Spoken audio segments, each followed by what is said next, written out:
Muito bom dia. Hoje, dia 16 de outubro de 2023, estamos aqui para mais um café da manhã virtual da ADCE São Paulo. Apesar de que muitas pessoas ainda comparecem à nossa sede para poder participar, para a gente poder estar um pouquinho mais, estarmos juntos, né, depois desse tempo de pandemia, onde ficou todo mundo tão separado, agora a gente está mais interessado em estarmos juntos, né? Tanto é que a gente tem visto pelo mundo, né, pessoas viajando, né, porque querem estar junto, querem visitar os seus familiares, querem conhecer novos lugares. Então, agradeço aí a presença de todos vocês, que Deus nos acompanhe em mais um encontro, né, da DCE. Estamos aqui na tela Adalberto, que é o presidente da ADCE São Paulo, Padre Valdeir, que é o assessor espiritual ou conselheiro espiritual da DCE Brasil e da DCE São Paulo. E eu, Gigi Cavalieri, que atualmente estou como presidente da Uniapac Latino-Americana. Muito obrigada pela assistência de vocês e gostaria de, vamos ver como é que a gente está aqui já de participação, se a gente espera um pouquinho mais as pessoas entrarem, né? Mas eu gosto sempre em atenção àqueles que foram pontuais, a gente começar no horário, né? Então, vamos começar. Hoje nós temos aí uma data, dia 16, ontem, Padre Valdeir hoje vai ter que dar uma bênção especial para o Adalberto, que ontem foi aniversário do nosso presidente Adalberto, que seja um ano aí de muita inspiração e muita proteção de Deus, Adalberto, para você continuar aí essa jornada tão importante, né? Como pai, como esposo, como empresário, como presidente da DCE e como amigo, né? Amigo de todas as horas. Que Deus te proteja e te dê aí, continue com esse mesmo carinho que você tem com as pessoas, Deus tenha com você também. Obrigado, muito bem. Padre Valdeir, vamos iniciar com uma oração. Hoje eu ia falar para vocês que hoje, dia 16 de outubro, é o Dia Mundial da Alimentação.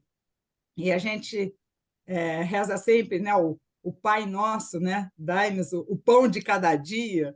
Então, que hoje a gente possa também pedir para que todos tenham o pão de cada dia. A gente vem passando aí um momento assim bastante controvertido, né, de guerra e tudo mais. Então, acho que enquanto a gente também não tem pão, fica muito difícil, né? A barriga vazia grita mais alto, e então é muito difícil. E também hoje é dia de Santa Edviges, né, Padre Valdeir? Dia de Santa Edviges, aquela Pois é. protetora dos endividados, né? Então, também é bom para resolver, né, Padre Valdeir? Quem não tem pão deve muitas vezes ter muitas dívidas, né? Então, que ela proteja as pessoas desse para que tenham realmente o seu alimento de cada dia. E também aí ouvi dizer que é o dia do pão. Então, o Dia pão do tudo a pão. ver com a alimentação, né? Porque eu acho que um pãozinho, né? O cheiro de pão, um pão quentinho, um pão assado na hora é muito gostoso. Então, eu peço. E eu gostaria de falar, justificar para vocês, nós estamos esperando aqui o nosso palestrante. Tivemos aí uma mudança de agenda, porque nesse final de semana, agora de última hora, nós tivemos uma sobreposição de eventos na agenda do prefeito Ricardo Nunes. E, por essa razão, então, o secretário executivo de Relações Institucionais, secretário executivo de Relações Institucionais da Prefeitura de São Paulo, Henrico Missassi, estará conosco no café da manhã, substituindo o prefeito Ricardo Nunes, e por essa razão pedimos desculpa a vocês por esse contratempo, não foi da nossa vontade, né? Fomos pegos também de surpresa agora, no meio do feriado, né? No pleno sábado, então ficou muito em cima da hora, inclusive, para avisar a todos vocês. Então, não se sintam assim enganados, por assim dizer, né? Porque foi realmente de última hora e nós não tínhamos como nem transferir, estava aceito, estava tudo combinado, e a assessoria dele nos pediu, informou, né, que não teria como ele participar por essa sobreposição de agenda. Então, pedimos aí, em nome da DCE São Paulo e da Uniapac, desculpas por este contratempo. E peço ao padre Valdeir que inicie com uma oração, e o Henrico está entrando aí, que está também em trânsito. Padre Valdeir, por favor, nos inspire aí essa manhã. Obrigada. Em nome do Pai, do Filho e do Espírito Santo. Amém. Do Evangelho de São Lucas. Naquele tempo, quando as multidões se reuniram em grande quantidade, Jesus começou a dizer: esta geração é uma geração má. Ela busca um sinal, mas nenhum sinal lhe será dado, a não ser o sinal de Jonas. Com efeito, assim como Jonas foi um sinal para os ninivitas, assim também será o Filho do Homem para esta geração.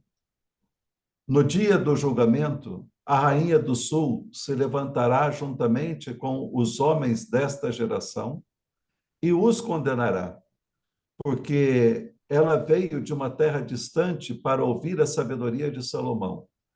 E aqui está quem é maior do que Salomão. No dia do julgamento, os ninivitas se levantarão juntamente com esta geração e a condenarão, porque eles se converteram quando ouviram a pregação de Jonas. E aqui está quem é maior do que Jonas. Bom, esse trecho do Evangelho de hoje, né, a gente sempre faz o Evangelho do dia, é muito interessante porque Jesus coloca aqui duas coisas importantes, Jonas, né, e Salomão. Quando nós olhamos a figura de Jonas, nós vemos o quê? Ou seja, ele era um profeta chamado por Deus, ou seja, para dizer à cidade de Nínive que mude, que se converta, porque senão todos vão perecer. Ele ficou com medo disso e ele quis fugir. E, ao invés dele ir para Nínive, ele entrou no navio para ir para Tarsis, né, para fugir, né, ou seja, da missão que Deus havia lhe enviado. Deus manda uma tempestade tão forte, né, e o pessoal começa a descarregar as coisas do navio para o navio não afundar.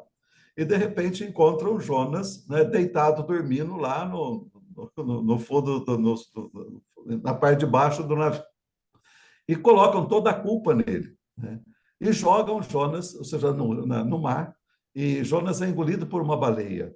E depois de 3 dias, a baleia, vamos dizer assim, joga Jonas novamente na beirada da praia, na cidade de Nínive. Então, ele acaba atravessando a cidade e anunciando ao povo: olha, se converta, porque senão daqui a 40 dias a cidade vai ser destruída. O que acontece? Desde os mais simples até, ou seja, o governador, ou seja, se vestiu de cinzas como sinal de penitência e de conversão. Aí tem todo um simbolismo importante, né? Ou seja, o fato de Jonas, ou seja, passar 3 dias também no ventre da baleia. Jesus vai passar 3 dias aonde? Ou seja, na mansão dos mortos, ou seja, ressuscitando todos aqueles e levando para o céu. Né? Ou seja, então, um paralelo que existe e que muitas vezes eles não compreendem. A questão da sabedoria de Salomão. A rainha vai para ouvir a sabedoria de Salomão. Ou seja, Jesus é muito maior do que Salomão. E aí a pergunta que se fica é: por que nós não escutamos Jesus? Todos nós conhecemos a história de Jesus, mas não é conhecer a história de Jesus, não é saber o que ele falou. Escutar, ou seja, é entrar pelo ouvido e deixar com que essa palavra nos transforme. Talvez essa seja a maior dificuldade para nós, porque conhecer Jesus, uma infinidade de pessoas conhecem, existem filmes de tudo quanto é jeito a respeito de Jesus, mas a conhecer Jesus é deixar com que a palavra dele realmente transforme a nossa vida, o nosso coração, e que ilumine os nossos negócios, a partir da palavra de Deus. Esse é o ponto fundamental, né? E por isso é colocado 2 pessoas, um que é profeta que anuncia e o outro que é um grande, né, rei, o rei Salomão, com toda a sua sabedoria. E somando os dois, Jesus é maior. Por que nós não escutamos Jesus? Por que nós não mudamos a nossa vida? Por que nós não mudamos o nosso coração? Eu gostaria de deixar essa pergunta para que a gente possa refletir depois. Senhor onipotente, Pai bondoso, que criastes todas as coisas temporais para servir e deleitar o homem no caminho para o seu destino final, e que nos chamastes a colaborar contigo na tua criação e na tua providência, ao marcar-nos com a vocação de dirigente cristãos de empresa. Infunde-nos um fiel espírito de justiça e um ardente desejo de caridade, a fim de que, no nosso esforço para descobrir, para transformar e para distribuir os bens materiais, busquemos sempre a promoção integral dos nossos irmãos, os homens. E para que, servindo a eles por ti e em ti, com nossas atividades, ascendamos todos juntos pela escala dos bens materiais até a posse dos eternos bens.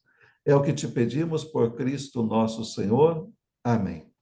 E como hoje a Gigi falou que já é dia do pão, né? Então eu gostaria de convidar todo mundo a rezar o Pai Nosso e a lembrar, né? Ou seja, de todos os nossos irmãos que têm dificuldade de ter o pão no dia a dia. E aí eu digo para vocês o pão, né? Ou seja, que é o pãozinho, né? Que a gente conhece aí, que toma café todo dia de manhã, e lembrar também que nós precisamos nos alimentar do pão espiritual que é Jesus. Eu sou o pão do céu, né? E quem come deste pão tem a vida eterna, né? Ou seja, então, quem se alimenta de Jesus tem a vida eterna. Pai nosso que estais no céu, santificado seja o vosso nome, venha a nós o vosso reino, seja feita a vossa vontade, assim na terra como no céu. O pão nosso de cada dia nos dai hoje, perdoai as nossas ofensas, assim como nós perdoamos a quem nos tem ofendido. E não nos deixeis cair em tentação, mas livrai-nos do mal. Amém. Henrico, você chegou, Bom Henrico, dia, que benção. Henrico. Desculpa, gente. Bom dia. Bom dia, Padre Valdeir. Bom dia, Adalberto. Bom dia. Obrigada, Henrico, pela sua disponibilidade. Padre Valdeir, obrigada aí pelas orações. Hoje nós estávamos falando aqui, Henrico, que é o Dia Mundial da Alimentação, né? Então, um dia muito importante. E nós tivemos aí conosco aí na sede, né, Adalberto, com o presidente do Sindicato da Construção, Sinicesp, da Construção Pesada. E, então, muito obrigada aí, Camilos, pela sua presença. E, Henrico, obrigada também pela sua disponibilidade, né? Tivemos aí um acúmulo, né? Uma sobreposição na agenda do prefeito, Ricardo Nunes, que por essa razão não pôde estar conosco, e o Henrico, sempre muito disponível e prestatível, conseguiu encaixar aí na sua agenda mais um evento, né? Falando em sobreposição, né? As coisas vão, né, Henrico? E a gente vai tentando acomodar aqui da melhor forma possível, e muito bom tê-lo de novo conosco, porque a gente percebe aí um alinhamento de ideias, né? de propósitos, né? da DCE com a sua missão aí nessa área institucional, na área governamental, e que é muito bom, né, que a gente tenha pessoas que possam que a gente possa acompanhar, que a gente possa escolher como nossos representantes, né, para ajudar a administrar essa cidade, né, essa região onde a gente mora, quiçá o nosso país, né? Às vezes a gente fica aí tão carente de lideranças, de pessoas que realmente tenham um compromisso em resolver as coisas de uma maneira a dar prioridade ao bem comum e não ao bem individual, né? Então, e que realmente isso é uma nobre vocação. Então, peço aí para o Adalberto. Adalberto é o presidente da ADCE São Paulo. A DCE é afiliada, a DCE São Paulo é afiliada à DCE Brasil, que é afiliada à Uniapac, a Uniapac latino-americana e a Uniapac internacional. Estamos presentes em 40 países no mundo e com aproximadamente 45 mil associados, né? Líderes, pessoas que possam realmente influenciar. Então, vamos usar esse momento, Adalberto, para conhecer um pouco mais o Henrico. Peço que você dê as boas-vindas a ele. Claro. Bom dia a todos. Sejam bem-vindos ao 8º Café Virtual de Manhã da DCE.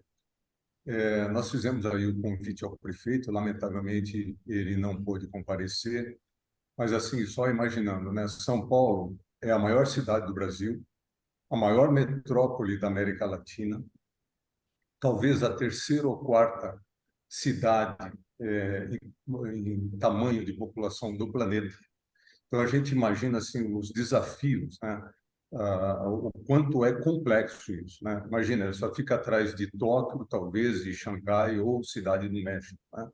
Então os desafios de trânsito, de mobilidade, de saúde é impressionante. Então eu imagino aí tanto para o prefeito, né, como para o Henrique, o que é o desafio disso. Mas Deus é grande, né? Lamentavelmente ele não pôde comparecer, mas aí a Gigi, junto com o Francisco Iroata, fez o convite ao Henrique, e ele é uma pessoa de nossa estima, de nosso apreço, né? E pôde estar conosco aqui hoje, falando também um pouco do que esse mundo da prefeitura, né? Ele aceitou, ele é um representante da prefeitura, da Secretaria de Relações Institucionais, e ele é advogado, é mestre em Direito Constitucional, ex-deputado federal por São Paulo, casado, tem uma família. Esteve conosco em julho de 2022. Então, assim, a nossa gratidão. E depois também ele fez um convite, gente, a nós, para que pudéssemos ir na prefeitura, né?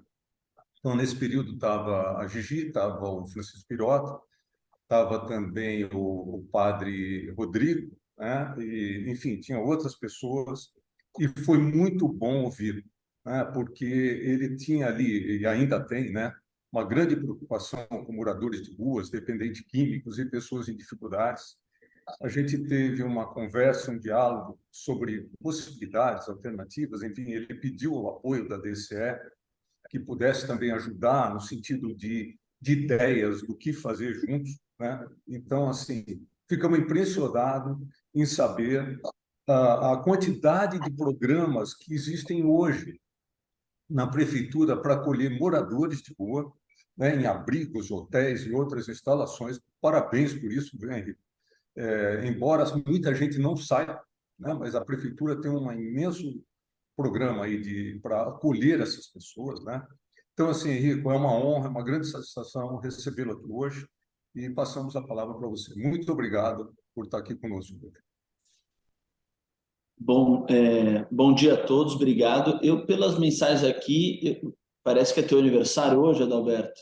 Foi ontem, foi Foi ontem. ontem? Então eu já deixo meus parabéns aqui também Obrigado, a você muito grato. e agradeço o convite a você, o Irota, a Gigi, ao Padre Valdeir também, com que a gente teve há algumas semanas atrás.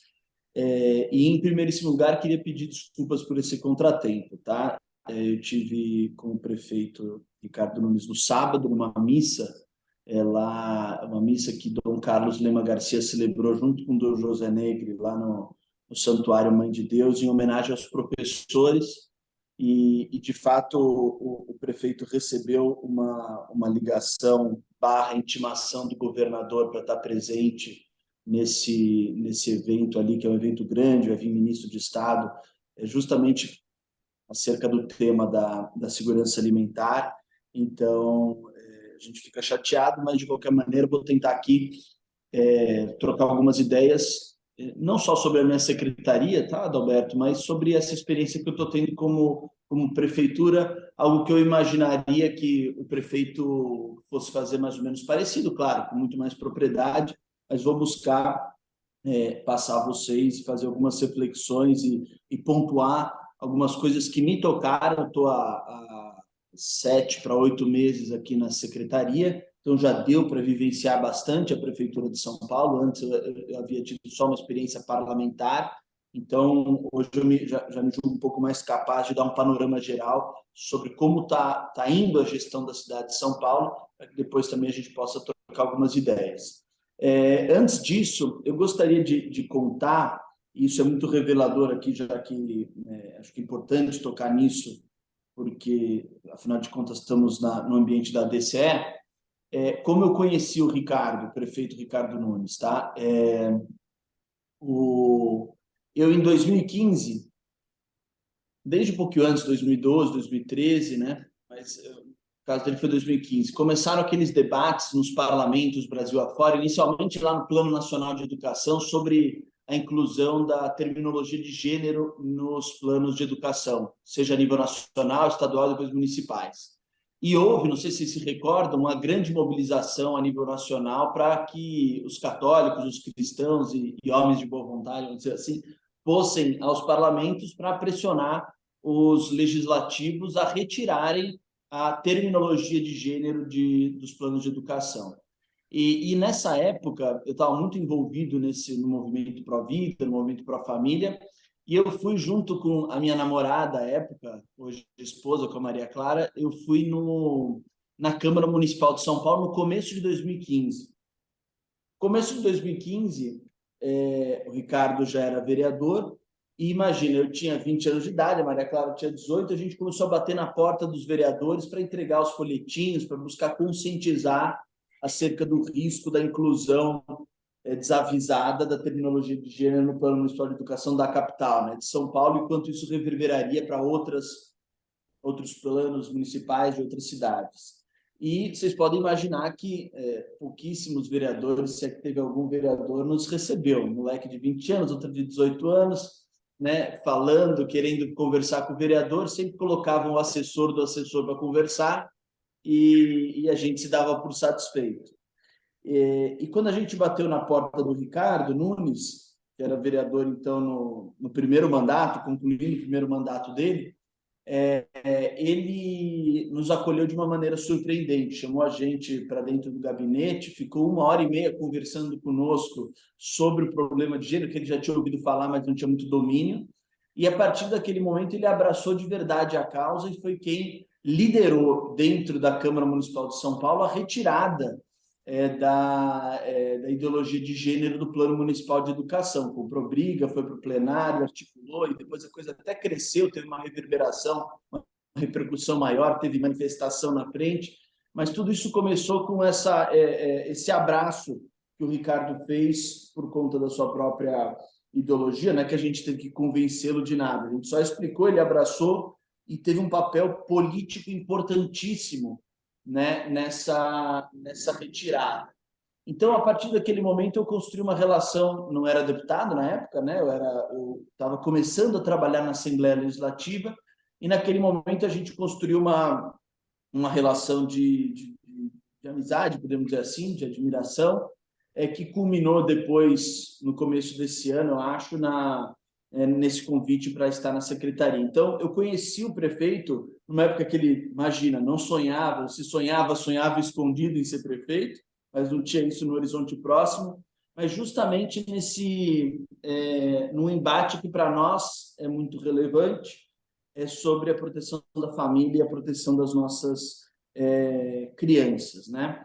O prefeito, ele, para quem não o conhece, e aqui vem um pouco como representante dele, ele é um sujeito que tem uma história interessante, porque ele é filho de um português que veio para o Brasil com 14 anos de idade, veio para São Paulo, que tinha uma vida no começo, né, quando o Ricardo era criancinha, tinha uma vida relativamente estável, de classe média alta, então tinha plano de saúde, vivia bem, vivia ali na Zona Sul, se não me engano, ali na região de Santo Amaro. E quando o Ricardo era pré-adolescente, o pai dele decidiu arriscar e foi empreender em Cananéia, Peruíbe, não sei, inventou colocou alguma coisa na cabeça e foi para o litoral fazer algum empreendimento que deu totalmente errado. E o pai dele quebrou, né? Então, com 13, 14 anos de idade, a família que saíra de São Paulo com uma condição bacana voltou para São Paulo, tendo que ir morar lá no Parque Santo Antônio, frequentar a escola pública e hospital público. Então, o Ricardo valoriza muito essa experiência um pouco contraditória que ele teve, de ter tido momentos da própria família em que ele esteve bem, depois realmente chegou a passar certa necessidade, e a partir disso, toda a história como ele se fez como empresário, né? O Ricardo é empresário do ramo, ele tem uma empresa chamada Nikkei, que é uma empresa do ramo de dedetização, de controle de praga, empresa que deu muito certo, cresceu, tem vários portos e aeroportos Brasil afora, Então, ele é um self-made man paulistano, entendeu? Que construiu, não tinha nada, começou no cubículo ali a empresinha dele, e hoje o filho toca a empresa, está numa situação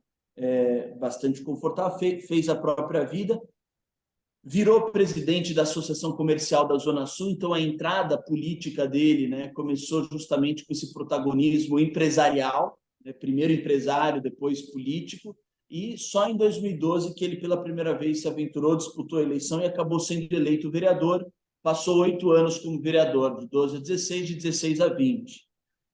Anos esses nos quais o Ricardo se dedicou basicamente à questão orçamentária da cidade, tá? A atuação dele como vereador, claro, tinha muita proximidade com a igreja, com as pautas católicas, cristãs, mas, ao mesmo tempo, ele utilizou esse conhecimento como empresário, foi relator do orçamento algumas vezes, presidente da comissão de orçamento outras tantas vezes, então se dedicou com bastante profundidade a entender a dinâmica orçamentária da cidade. E isso é um ponto muito importante, eu começo já a falar um pouco da situação da cidade, porque é o seguinte, tudo que nós estamos conseguindo fazer, e eu vou explicar nos próximos minutos, só está sendo possível por conta, evidentemente, da saúde financeira do município de São Paulo, certo? Pela primeira vez na história, São Paulo foi classificada por uma agência de risco como AAA, né? Com baixíssimo grau de risco e alto grau de investimento, né? Então, São Paulo hoje tem internamente uma situação que é reconhecida, né, pelos órgãos independentes, tem uma situação do ponto de vista fiscal e financeiro muito interessante que outras cidades, até ao redor do mundo, não têm em países desenvolvidos. Isso por alguns motivos, tá certo?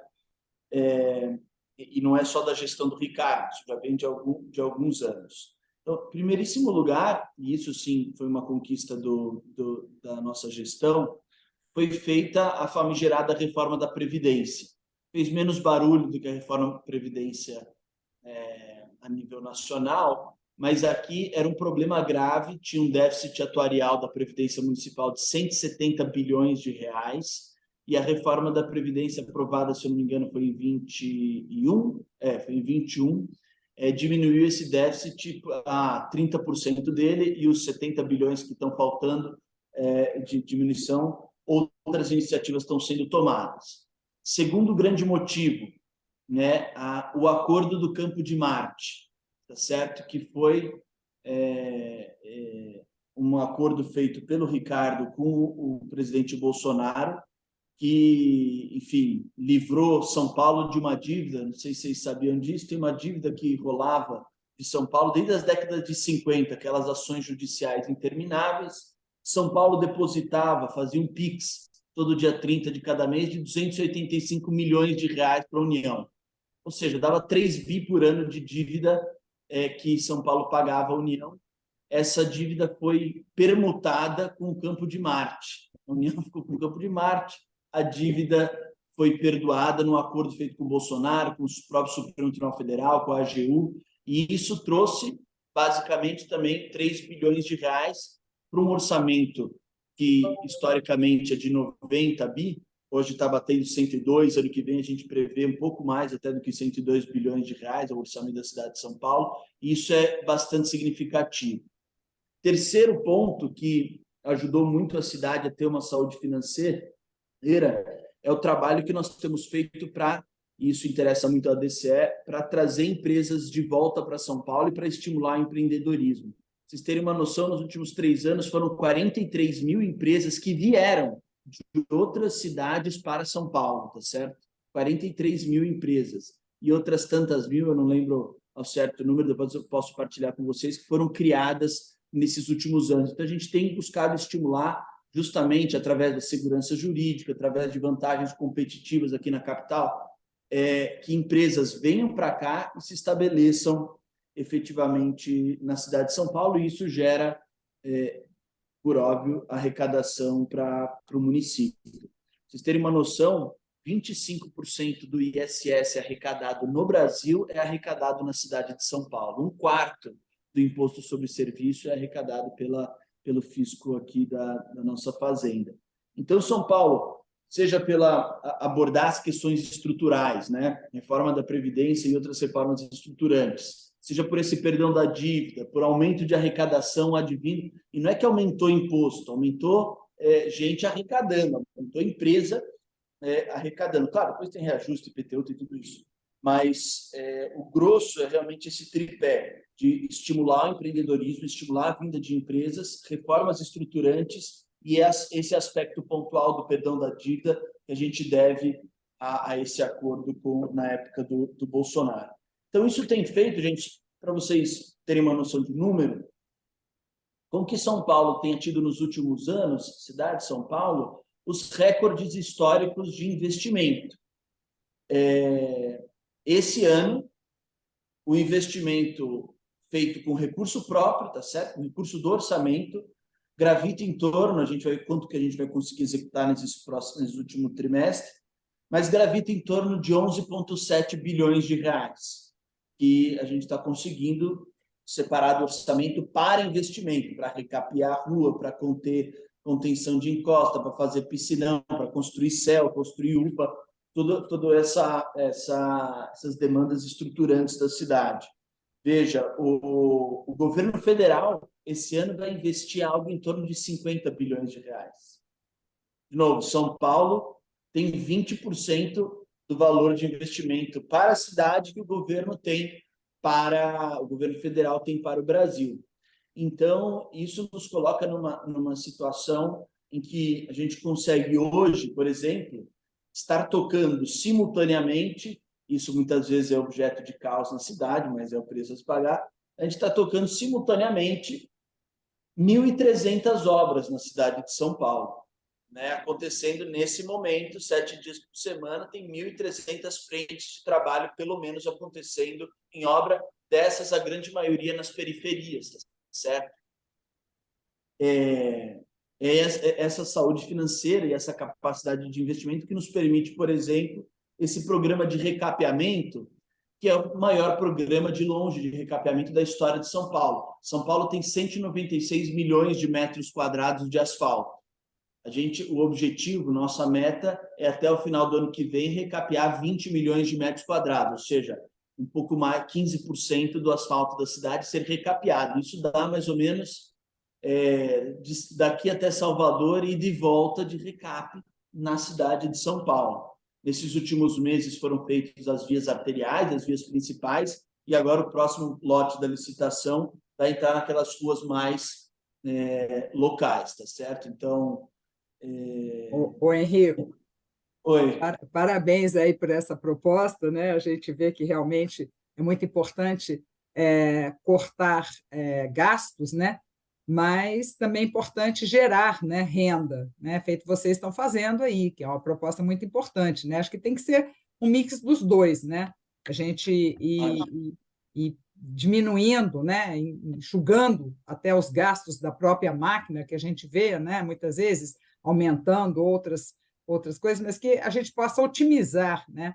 E também contratar serviços de boa qualidade, porque também não adianta recapear hoje e amanhã a coisa já está toda esburacada de novo, né? Então, que a gente seja um pouco mais, assim, talvez seletivo e exigente, né? Porque muitas vezes se vai pelo preço menor e acaba ficando um custo mais elevado. E a gente tem visto, né, o dia que nós tivemos aí, né, Adalberto, lá com o Henrico, a sua grande preocupação com as pessoas, né?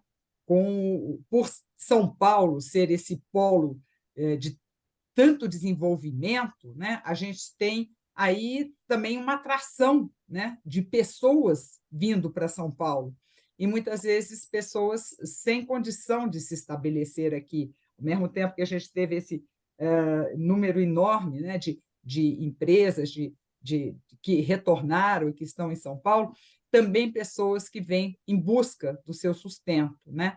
Então, vimos aí com você essa preocupação de como resolver, né, esse enorme contingente de pessoas que a gente tem nas ruas de São Paulo, que é uma coisa vivendo em condições degradantes, né? Que não é condição. E famílias, né? A gente vê criança, cachorro, papagaio, aquela coisa assim, no meio da rua, né? E vimos você pedindo, né, auxílio à DCE, a nós como pessoas também, como pessoas que vivem, né, cidadão de São Paulo, como é que a gente poderia resolver, ajudar, né, a prefeitura a resolver, porque você nos deu números aí de pessoas que estão também na periferia, né, vivendo aí nas ruas, né? Então, acho que, não sei se você também poderia falar um pouco mais. Sim. De fato, Alguém perguntando aqui, deixa eu só aproveitar aqui, o Raul Pereira perguntando também se esse programa de recapeamento também vai chegar às periferias, né? Se a gente tem essa possibilidade. E a gente tem visto também uma coisa, Henrique, que é muito importante, a questão do CEP, né? Na pandemia, a gente viu a dificuldade das famílias que vivem nessas periferias, que não têm endereço, então não conseguem, muitas vezes, um financiamento, não conseguem receber uma encomenda e não conseguem, coisa que, para mim, eu nunca tinha atentado, né? A gente tem estado muito próximo das periferias, da dificuldade de uma mãe de fazer o registro num posto de saúde, porque se ela não tem o CEP, ela não consegue fazer a inclusão da criança naquele posto de saúde. Ela tem que dar o endereço da mãe dela, que mora muito distante, ela tem que levar a criança. Então, a gente tem aí um emaranhado, né, Henrico, de coisas, né, e que contem com a DCE para a gente poder ajudar a pensar essas soluções. Essa questão, a questão do asfaltamento das zonas mais periféricas é o que eu disse. A decisão foi primeiro fazer as arteriais no primeiro lote e agora fazer as mais... eu esqueci o nome técnico, já tem o nome técnico essas ruas que não são os eixos de ligação, que são as dentro, efetivamente, dos bairros. E com relação claro, a qualidade do asfalto, a gente tem o limite, as regras licitatórias, mas o que a gente faz tem aquela tecnologia que passa em cima do asfalto e vai vendo qual que é o grau de degradação dele, portanto, qual que é a necessidade de intervenção também. A gente tem que estar sempre procurando otimizar e melhorar, porque, de fato, não dá para ser só pelo melhor preço, precisa ter critérios de qualidade claros. Com relação a essa questão dos moradores de rua, é preciso dizer algumas coisas, que é o seguinte, Gigi. Primeiro, assim, tem muita gente divulgando o número de 50 mil, tá? Muita gente, inclusive, principalmente o Boulos. O Boulos fala muito dos 50 mil. O nosso tracking, o nosso controle é 32 mil pessoas, tá? Que é muita gente. O Padre Valdeir, é o Allianz Parque lotado, quase. 32 mil pessoas é muita gente. E quais são as características dessas pessoas, tá certo? Em primeiro lugar, você tem por mais que exista esse discurso de separar, e é preciso, em certa medida, separar o morador de rua da pessoa viciada em droga ou em álcool, a verdade é que, de fato, a taxa de intersecção entre essas duas coisas é gigantesca. Eu dialogo muito lá com o padre Jean Pietro, com o padre Henrique da Aliança de Misericórdia, da Missão Belém, e outras pessoas que estão nessa frente, né, de tratar das pessoas de rua.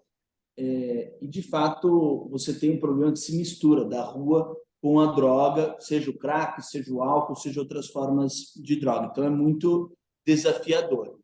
E o que a gente precisa conscientizar todo mundo? Que o problema dos moradores de rua de São Paulo, a prefeitura não vai se esquivar de resolver, mas ele não é um problema só de nós paulistanos. Tem muitos paulistanos aqui. Por quê? São Paulo assim como atrai 43 mil empresas, atrai milhares de pessoas vindo de tudo quanto é canto do Brasil e do mundo, buscando oportunidades aqui.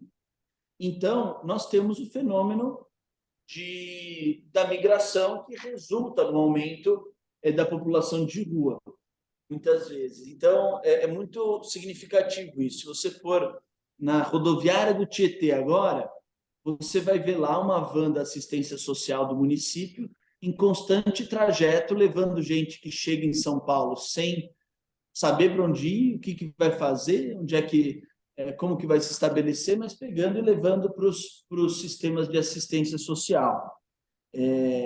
Quando chegam 200 afegãos no aeroporto de Guarulhos, eles não vão para Guarulhos, vêm para São Paulo. Quando chega lá de Pacaraima, venezuelano, e depois há redistribuição, vem muita gente para São Paulo. Então, muitas... inclusive, aí tem também a parte que é um pouco proposital. Muitos municípios, Brasil afora, não enfrentam de peito aberto o problema dos seus moradores de rua e tem como política pública semi-oficial pagar passagem para ir para São Paulo, tá? Eu recebi esses dias aqui uma comitiva, recebi não, foi um assessor meu que acompanhou uma comitiva de uma cidade de Minas, acho que era Sete Lagoas, eu não sei qual que era a cidade, é uma cidade média grande de Minas, que o prefeito tinha mandado vir aqui para São Paulo uma equipe dele de assistência social para entender o que era feito aqui, porque ele estava cansado e não queria repetir o que os antecessores fizeram, que era basicamente comprar passagem para São Paulo. Assim, aqui você vai avolumando. No ano passado, a prefeitura tirou da rua 10 mil e tantas pessoas, eu não lembro o número certinho, mais de 10 mil. Mas pelo nosso acompanhamento, 600 pessoas entram todo mês na rua, vão para a rua, entendeu? Então, é um processo muito dificultoso. A gente está investindo muito dinheiro. O orçamento da assistência social esse ano é 2,2 bi. E estamos investindo em quê? Em tudo quanto é tipo de coisa. Nós temos hoje 22 mil vagas de abrigamento. Não tem 32 mil? Não tem 32 mil, mas a gente não tem nem justificativa de ampliar, porque essas 32 mil pessoas que estão na rua, a gente tenta levar para o abrigo e não vão. Então, se ampliar, a gente não lota as 22 mil vagas hoje, porque todo mundo que já lidou com o desafio de tirar alguém da rua sabe que não é todo mundo que vai querer ir para o abrigo, tá certo? Nós temos 4 mil vagas de hotel alugadas pela prefeitura, custa R$ 3.700 por mês por pessoa, 4 refeições diárias prioritárias para a família, 4 mil vagas de hotel, 22 mil vagas em CTAs, em centros de abrigo. Estamos agora, foi inaugurada na semana passada, a terceira Vila Reencontro, que aí sim, é um programa que é doutrina social da igreja na veia. Eu acho extraordinário, inclusive, um dos consultores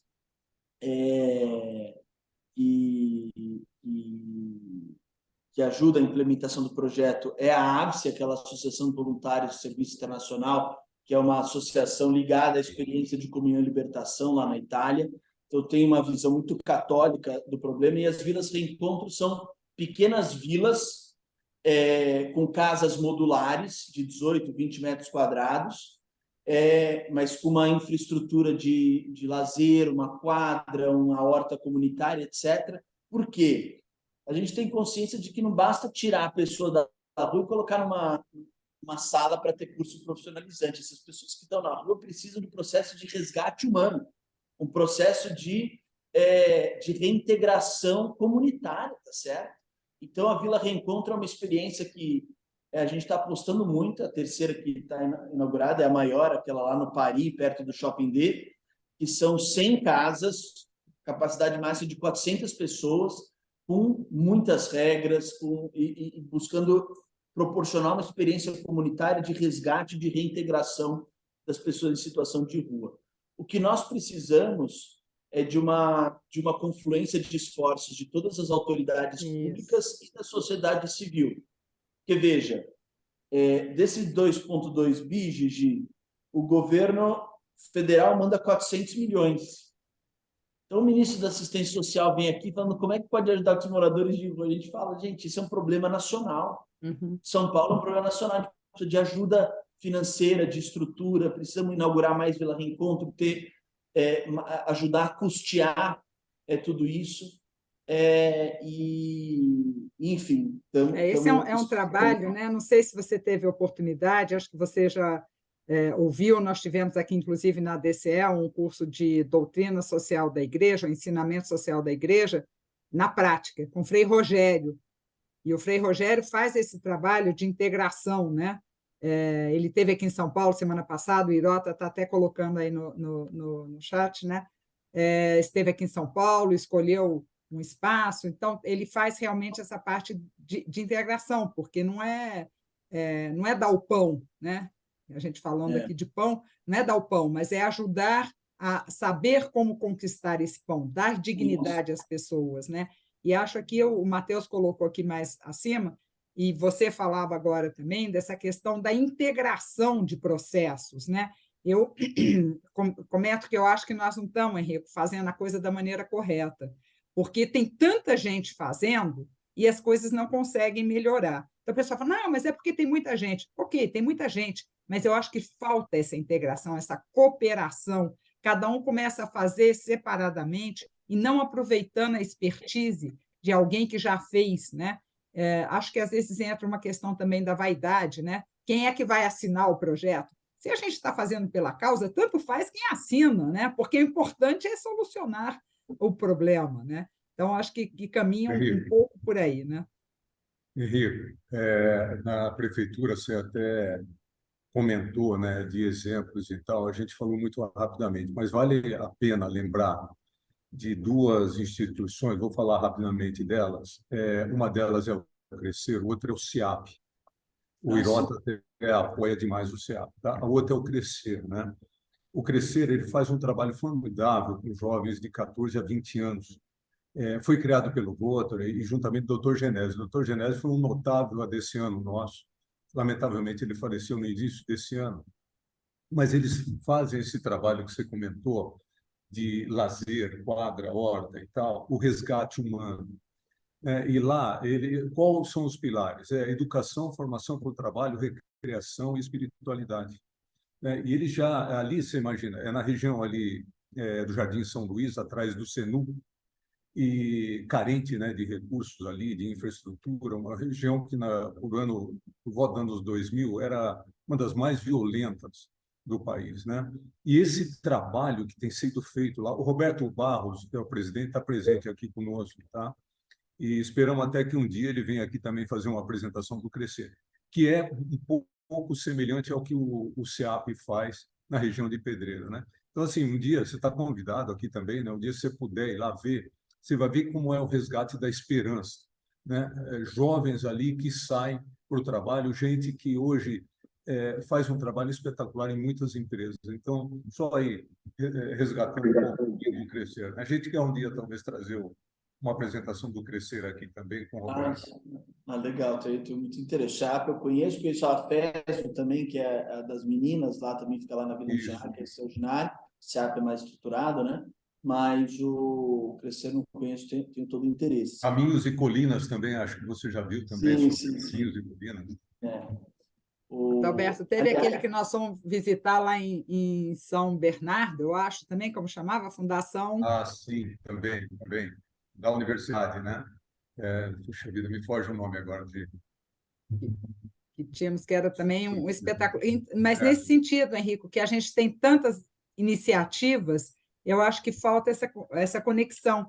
E talvez seja um ponto bom, né? O próprio governo ser esse ponto de intersecção, né, entre todas essas associações, essas entidades, fundações que trabalham, para que a gente possa unir esforços e ganhar velocidade, porque a demanda é grande, né?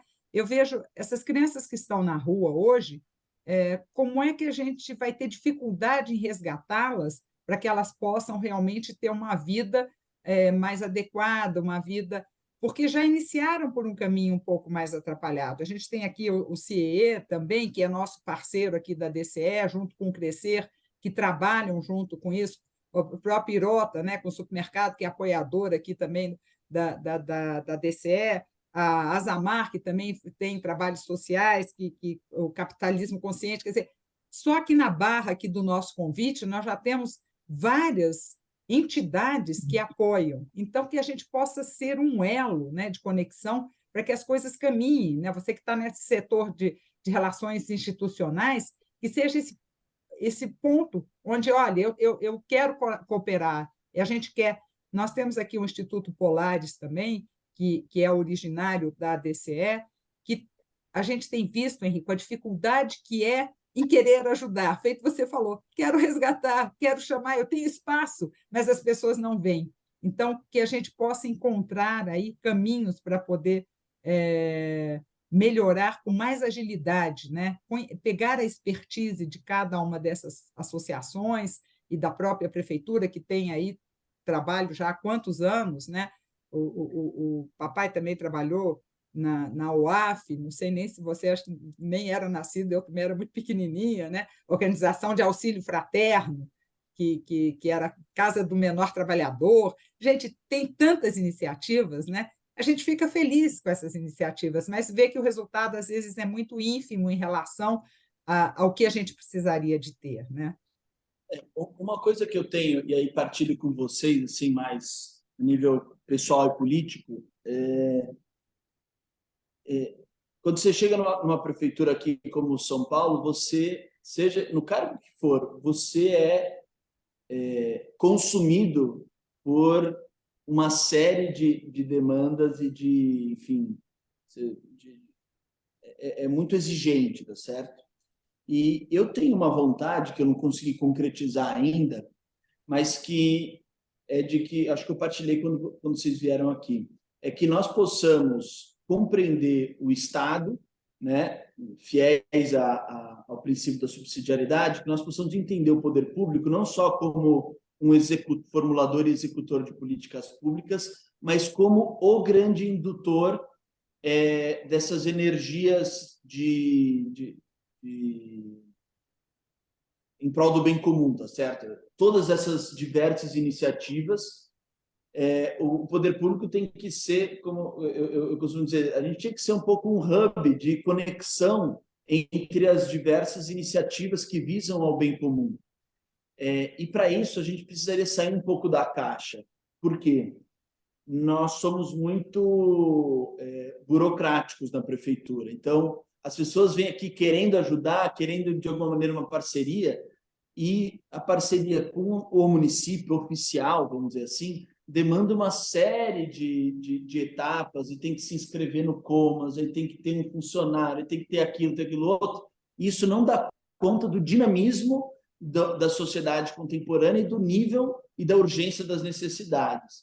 Então, isso é uma coisa que acho que nós, como cristãos, como católicos e cristãos em geral, e que valorizamos a doutrina social cristã, que a gente poderia pensar como numa grande cidade, no século XXI, com todas essas exigências e, ao mesmo tempo, todas essas potencialidades, como nós poderíamos otimizar melhor essas energias que as pessoas têm fraternas, né? De querer trabalhar pelo outro, e como nós poderíamos colocar em contato. Eu penso, sabe, num grande aplicativozão em que as pessoas que estão fazendo certas coisas colocam lá as necessidades e as iniciativas se encontram, sabe?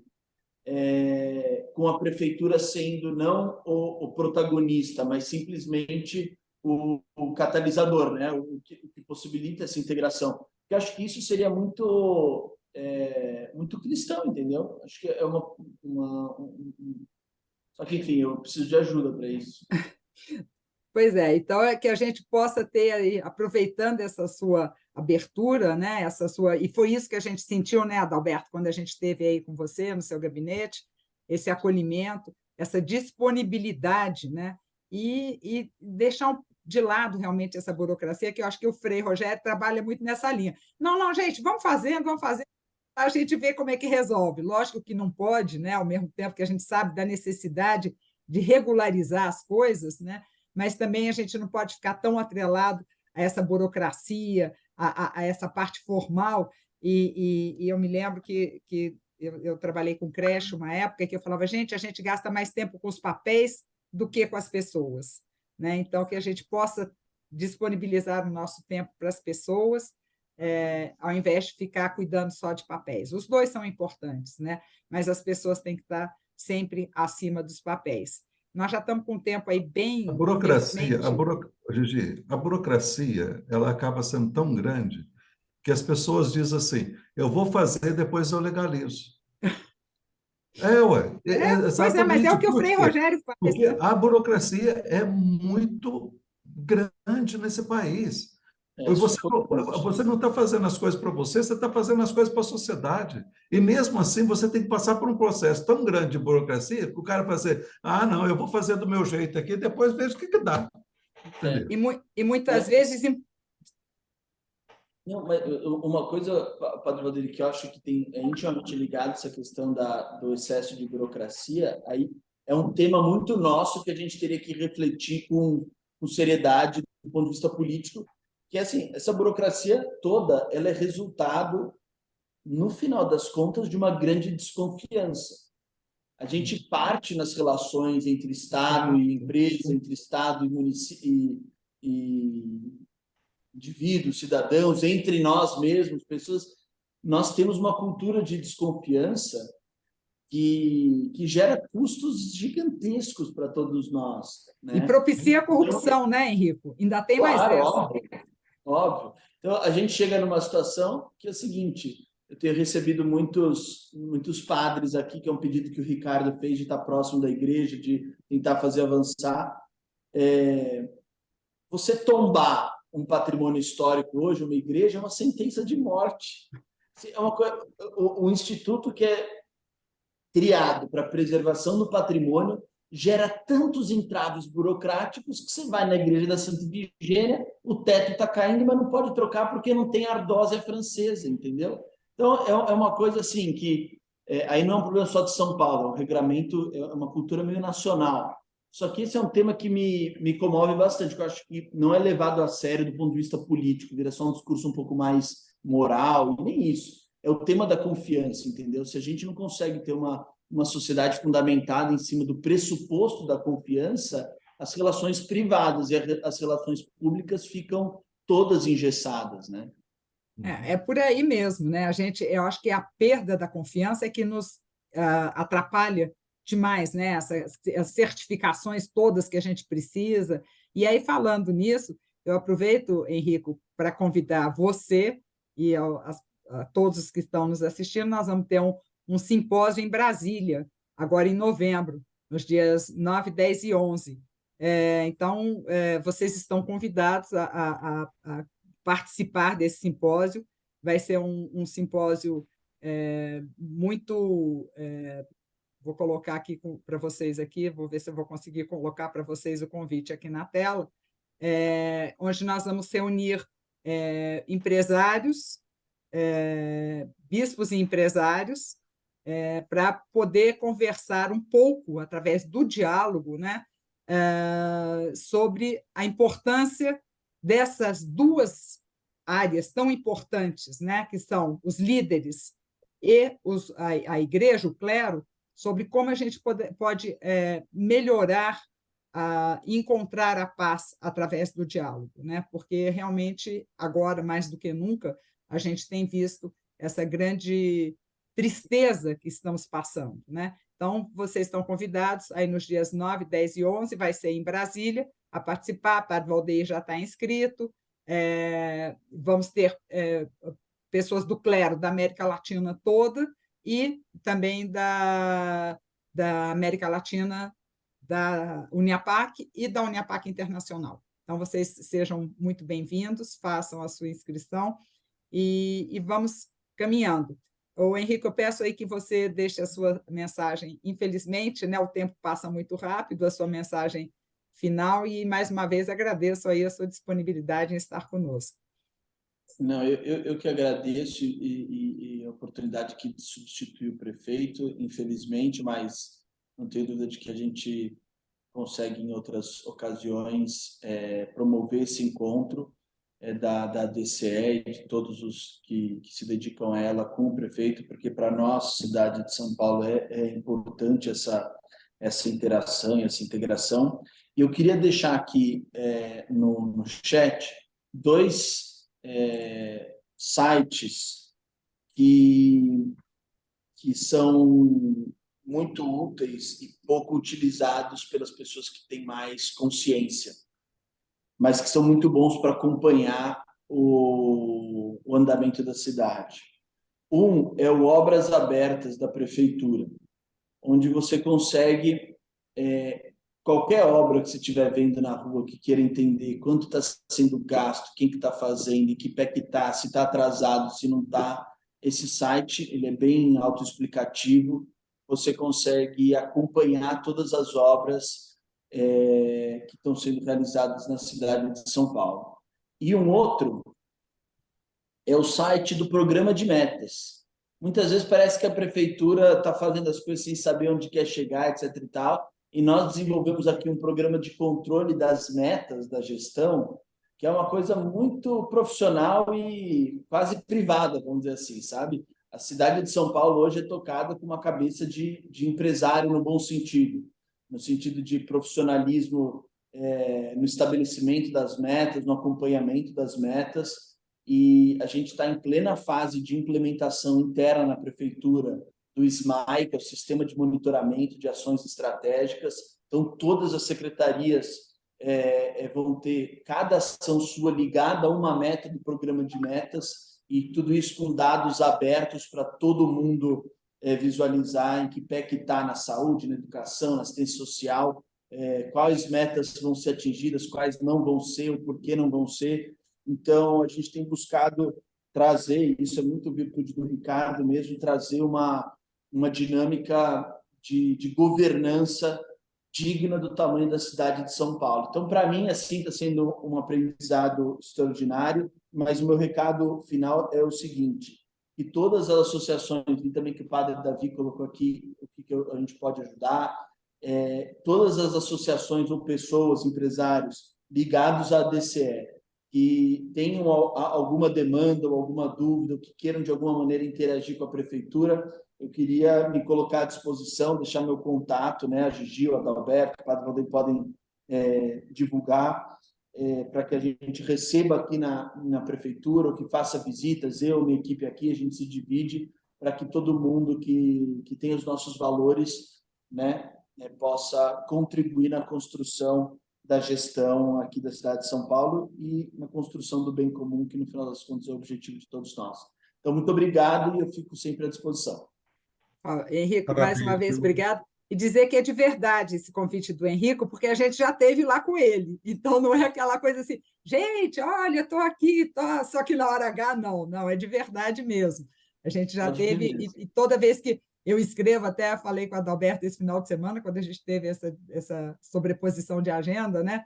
Eu falei, não, o Henrico é assim, a primeira vez que você esteve conosco aqui, o seu filho estava doente, internado, e eu até me senti mal, porque eu falei, gente, ele com o menino doente no hospital e está aqui conosco, quer dizer, de uma atenção assim, muito especial, né? Então, a pessoa que realmente está a fim de construir, né, uma sociedade que integre as pessoas. Obrigada, Henrico. Adalberto, acho que você gostaria de falar um pouquinho, agradecer. Henrico, parabéns, viu? O formidável trabalho que você vem desenvolvendo.